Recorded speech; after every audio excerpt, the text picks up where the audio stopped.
coopération bilatérale, le président de la transition a reçu une délégation russe. Séminaire national sur la sécurité routière, sociale, sécurisme à Sikasso. Mesdames et messieurs, bonsoir et bienvenue à ce 19h. Comme je l'annonçais dans les sommaires, dans le cadre du renforcement des relations entre la République du Mali et la Fédération de Russie, le président de la transition, le général d'armée Assimi Goïta, a accordé ce lundi 28 octobre 2024 une audience à une délégation russe pour des échanges stratégiques.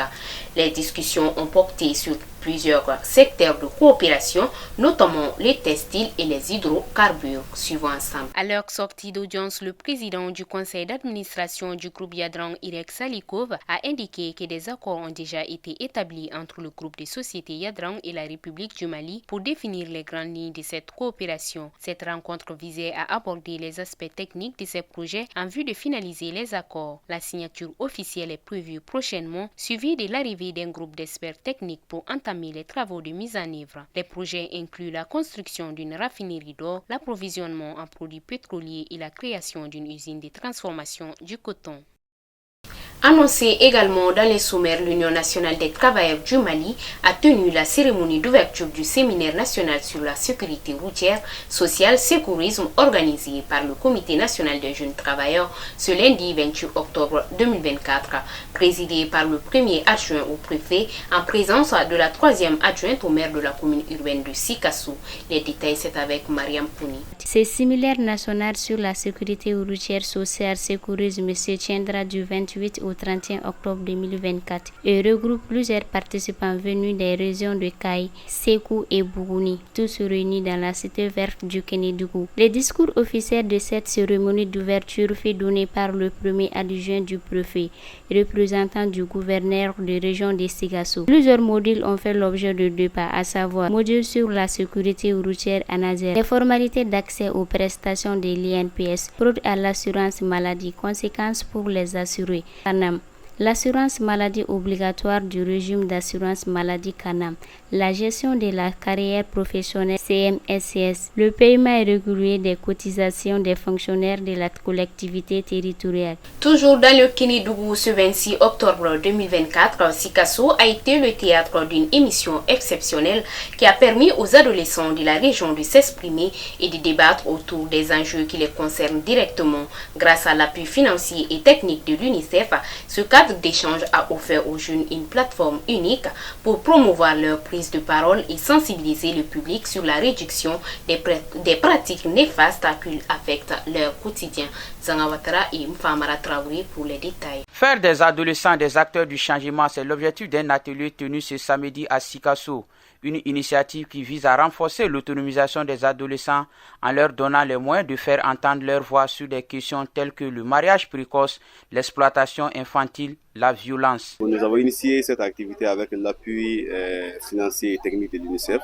C'est une activité de renforcement des capacités des enfants et des jeunes par rapport à l'animation télé et présentation télé et animation à radio, et sur les thématiques des mariages d'enfants et des violences faites aux enfants. Donc on a initié cette activité en renforçant les capacités des jeunes sur ces thématiques-là et en les renforçant également à faire une émission télé et à faire également une émission à radio. C'est une activité qui m'est allée tout droit au cœur par suite de la composition pédagogique. Au regard même des deux thèmes qu'on a eu à entamer, à développer, le mariage précoce et en même temps, qu'est-ce que c'est que l'enfance, en même temps parler des conséquences, des causes.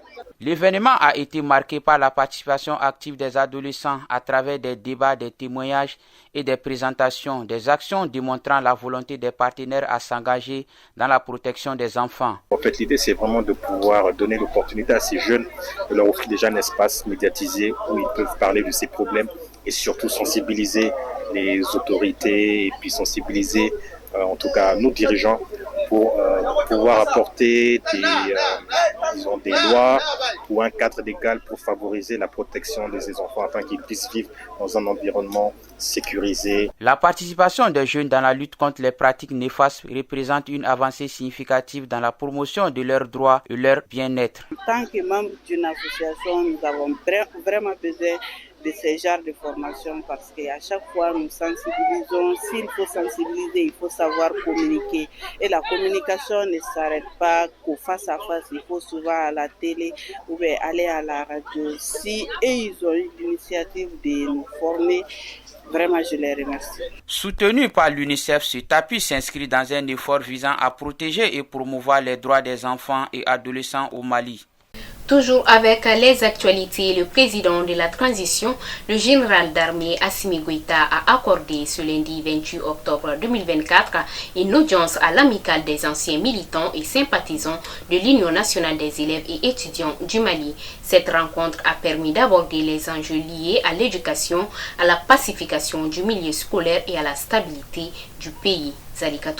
L'Union nationale des élèves et étudiants du Mali, une association apolitique et regroupant d'anciens militants, intervient depuis des années pour la résolution de conflits sociaux, en particulier ceux touchant les étudiants et toute l'école malienne. Au cours de cette audience, les échanges ont porté sur la pacification de l'espace scolaire et universitaire, le fonctionnement de l'école malienne et le retour à la stabilité dans les pays. À cette occasion, le ministre de l'Enseignement supérieur et de la Recherche scientifique, professeur Bourema Kansei, a pris part aux discussions pour aborder les problématiques spécifiques au secteur de l'éducation. Durant cet échange, la délégation a remercié le président Goïta pour les actions entreprises dans le cadre de la consolidation de la paix, notamment le dialogue intermalien et les états généraux de l'éducation. La question de la dissolution de l'association des élèves et étudiants du Mali a également été soulevée. M. Damele a exprimé l'engagement de l'AMSUNIM à soutenir la transition tout en continuant de proposer des recommandations pour améliorer la situation de l'éducation au Mali.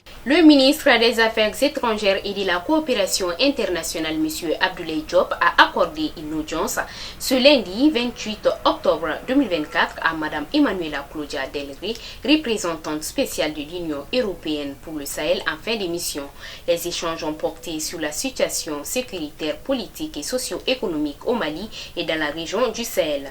Ils ont également abordé des questions bilatérales liées à la mise en œuvre des actions humanitaires et des développements en faveur des populations en veillant au respect des principes régissant l'action publique au Mali.